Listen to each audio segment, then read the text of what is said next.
நம்ம இன்னைக்கு பார்க்க போகிற டாபிக் என்னதுன்னா பிஸ்னஸ் அனலிட்டிக்ஸ் எம்பி 25202 ரெகுலேஷன் 2025 அண்ணா யூனிவர்சிட்டியில் செமஸ்டர் 2 பேப்பருக்குள்ளே தான் நம்ம வந்து பார்க்க போகிறோம். இப்போ நம்ம பார்க்க போகிறது என்னதுன்னா business அனலிட்டிக்ஸோட importance.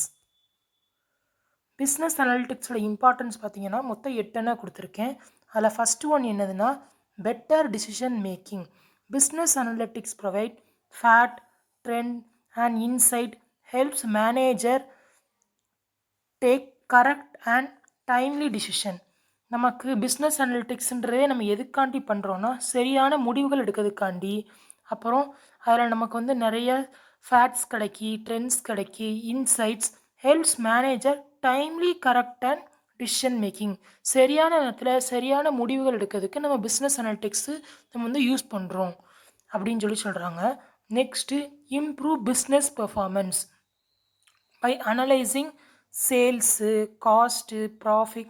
Company can improve efficiency and increase profitability. இந்த பிஸ்னஸ் அனலிட்டிக்ஸ் நம்ம யூஸ் பண்ணுறதுனால நம்ம பிஸ்னஸோட பெர்ஃபார்மன்ஸ் வந்து அனலைஸ் பண்ண முடியும். ப்ராஃபிட் எவ்வளோ வந்திருக்கு, அப்புறம் நம்ம எவ்வளோ வந்து காஸ்ட் வந்திருக்கு, எவ்வளோ லாஸ் ஆகிருக்கு, இதெல்லாம் நம்ம வந்து ஐடென்டிஃபை பண்ணலாம். Next understanding customer helps identify customer needs, preference and buying behavior leading to better customer satisfaction. நம்ம இந்த பிஸ்னஸ் அனலிட்டிக்ஸ் மூலமாக நம்ம கஸ்டமரை பற்றினதை நம்ம வந்து அறிஞ்சிக்கலாம். அவங்களுக்கு என்ன தேவைப்படுது, அப்புறம் அவங்க என்னெல்லாம் வாங்குவாங்க, அப்புறம் கஸ்டமரோட சாட்டிஸ்ஃபேக்ஷன், கஸ்டமரை வந்து நம்ம வந்து நிறைவு செய்யலாம் அப்படின்னு சொல்லி நம்ம வந்து சொல்கிறோம். Next cost reduction. Analytics helps for unnecessary expense and wastages so companies can reduce cost. Cost ரிடக்ஷனுக்கு பிஸ்னஸ் அனலிட்டிக்ஸ் வந்து ரொம்ப முக்கியமானது அப்படின்னு சொல்லி நம்ம வந்து சொல்கிறோம். ஏன்னா தேவையில்லாத அன்னெசசரி எக்ஸ்பென்சஸ், வேஸ்டஸ் இதெல்லாம் இருந்ததுன்னா கம்பெனி வந்து ரெடியூஸ் பண்ணிக்கலாம் அப்படின்னு சொல்லி சொல்கிறோம். Next forecasting and planning. Past data is used to predict future sales, demand and market trend. அதாவது நம்ம ஏற்கனவே பிஸ்னஸ் அனலிட்டிக்ஸோட எக்ஸாம்பிள் பார்த்தோம். அதில் வந்து ஒரு ஷாப்கீப்பர் வந்து 6 மாதத்துக்கான டேட்டாவை வச்சு அவர் என்னெல்லாம் விற்றுருக்காரு அப்படின்னு சொல்லி பார்க்கலாம். எவ்வளோ வந்து காஸ்ட் வந்திருக்கு, எவ்வளோ ப்ராஃபிட் வந்திருக்கு, வேறு என்னதெல்லாம் விற்கலாம் அப்படின்னு சொல்லி பார்த்ததும் அதை தான் இங்கே வந்து கொடுத்துருக்காங்க, forecasting and planningனு சொல்லி. Next competitive advantage.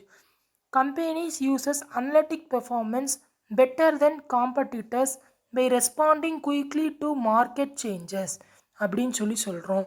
Next risk management helps identify risk in advance, take preventing action. இந்த மாதிரி நம்ம பிஸ்னஸ் அனலிட்டிக்ஸ் யூஸ் பண்ணுறதுனால ஏதாவது ஆபத்தோ பிரச்சனையோ ஏதாவது இருந்தாலும் கூட நம்ம முன்கூட்டியே அறிஞ்சு அதை நம்ம வந்து தீர்த்துக்கிடலாம். அதுக்காண்டி இந்த பிஸ்னஸ் அனலிட்டிக்ஸ் வந்து பிஸ்னஸில் வந்து ரொம்ப இம்பார்ட்டண்ட் ஆனதாக இருக்குது. நெக்ஸ்ட்டு வந்து சப்போர்ட் ஸ்டாட்டிஸ்டிக் பிளானிங்.